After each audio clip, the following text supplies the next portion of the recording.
फूले पान तोला का जगावो देवा मैं हाँ फूले पान।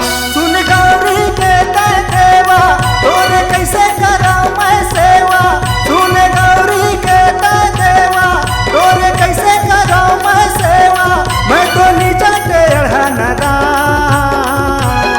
तोला का जगावो देवा मैं हाँ फूले पान तोला का जगावो देवा मैं हाँ फूले पान।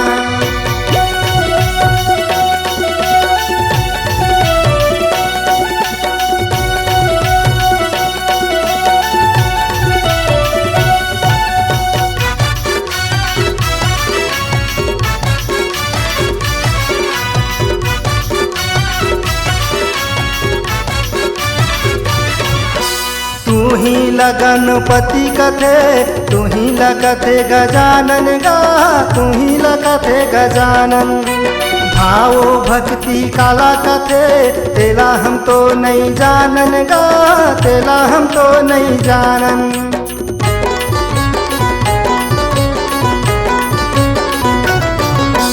तू ही गणपति कथे तू ही लगथे गजानन गा तू ही लगथे गजानन।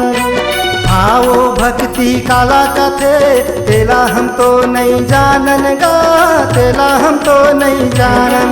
सुन गौरी के तय देवा तोरे कैसे करा मैं सेवा। सुन गौरी के तय देवा तोरे कैसे करा मैं सेवा। मैं तो नीचा टेढ़ा नदान तोला का जगावो देवा मैं हाँ फूले पान तोला का जगावो देवा मैं हाँ फूले पान।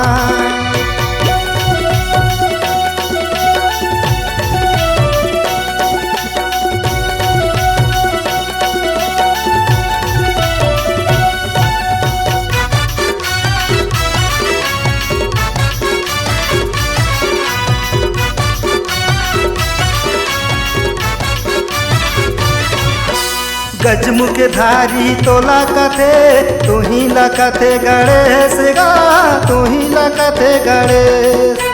बिगड़ी बनैया तोला कथे दुखे हर तय कलेश गा दुखे हर तय कलेश।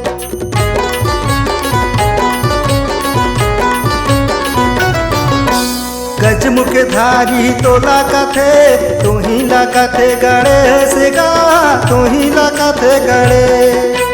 बिगड़ी बनैया तोला कथे दुखे हर तय कलेश गा दुखे हर तय कलेश। सुन गौरी के तय देवा तोरे कैसे करा मैं सेवा। सुन गौरी के तय देवा तोरे कैसे करा मैं सेवा। मैं तो नीचा टेढ़ा नदान तोला का जगावो देवा मैं हाँ फूले पान तोला का जगावो देवा मैं हाँ फूले पान। सुन गौरी के तय देवा तोरे कैसे करा मैं सेवा। सुन गौरी के तय देवा तोरे कैसे करा मैं सेवा। मैं तो नीचा टेढ़ा नदान तोला का जगावो देवा मैं हाँ फूले पान तोला का जगावो देवा मैं हाँ फूले पान तोला का जगावो देवा मैं हाँ फूले पान तोला का जगावो देवा मैं हाँ फूले पान तोला का जगावो देवा मैं हाँ फूले पान।